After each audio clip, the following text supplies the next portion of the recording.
Folks, many of you watched part one of Selling Indexed Annuities. If you do not watch part one, then you don't recognize what that is up there, and I would recommend that you go back and watch part one of Selling Indexed Annuities.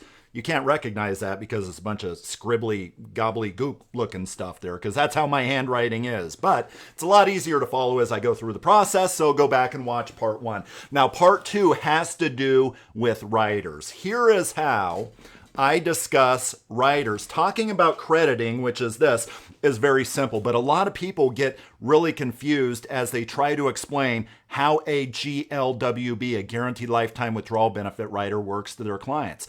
And you can do this part as part one, if you like, that I'm about ready to talk about, or you could use this as part two, which is technically the order that we're doing this in. It just depends on what the client is looking for. If they're first and foremost looking for accumulation, then this should be part one that we already talked about. If they like the idea of Social Security supplementation, guaranteed lifetime income, then I would probably start the conversation with what we are about to talk about. In other words, what we're about to talk about and what we did in part one can be interchangeable here. So how is it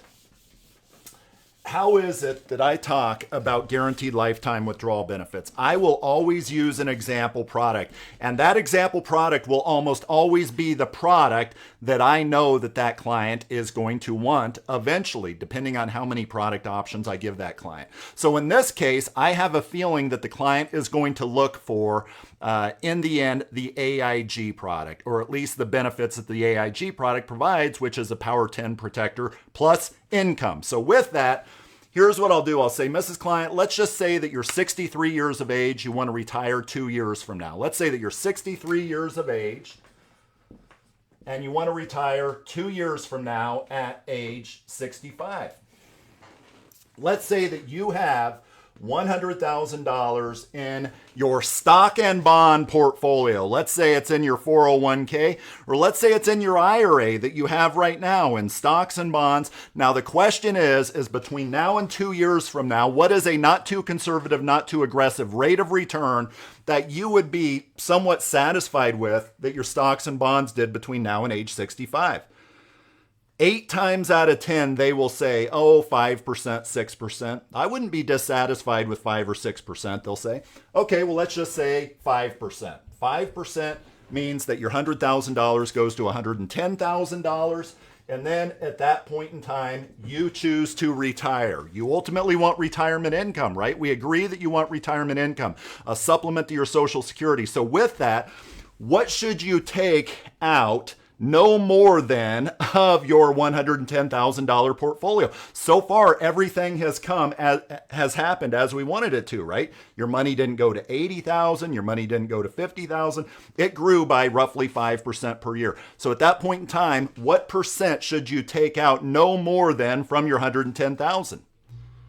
Some of the smarter folks will say, well, 4%, isn't that kind of the rule of thumb? Yeah, let's go with 4%. Technically, it's around 2.8%. That's the new rule of thumb because interest rates are lower than they were in the 90s when the 4% rule of thumb was created. A lot more research has come out, but let's be generous to this situation. Let's say it's 4%. So 4%, that means in your first year of retirement, you can take out $4,400. And those studies also account for inflation adjustments every year thereafter, right? But that is hoping and praying that your money grows between now and 2 years from now. That's hoping and praying that 4% is not, in fact, going to run you out of money over your 30-year retirement. There is a lot of hoping and praying in that retirement strategy. Hope is not a strategy, I would argue, especially when it comes down to something as important as your retirement dollars. What if I told you to forget about hoping and praying the 4% happens? Forget about hoping and praying our 5% per year happens, and instead, we have guarantees. Guarantees are a good retirement strategy. And here's the guarantee. An insurance company is going to guarantee that your $100,000 from an income value standpoint, we talked earlier about, and sometimes I'll take a sidetrack, we talked earlier about your money, how your money is going to actually grow, right, Mrs. Client? That was in part number one. Well, from an income value, however, The company guarantees that your $100,000 is going to grow to $120,000, guaranteed. But at that point in time, what percent do you think we can take out of that $120,000? What percentage of that $120,000 can we take out? A lot of times we're like, 4%. No, this is not the 4% rule. We are using insurance companies, and insurance companies, through the use of pooling, many times can give you withdrawal percentages, withdrawal factors that are much higher than the conventional rules of thumb. Hence, the huge benefit that annuities have in today's day and age. This particular product guarantees 0.065, 6.5% at age 65, and it goes up. Age 70, it goes up. Age 75, etc. 6.5% times $120,000. That is $7,800. Guaranteed, no ifs, ands, or buts. That will come to you for the rest of your life. Folks, that is how I have the GLWB conversation. That's kind of the foundational initial conversation that I have to open up the floodgates of questions that the consumer then has. What if I die without ever taking income? Or what if I die after taking one income?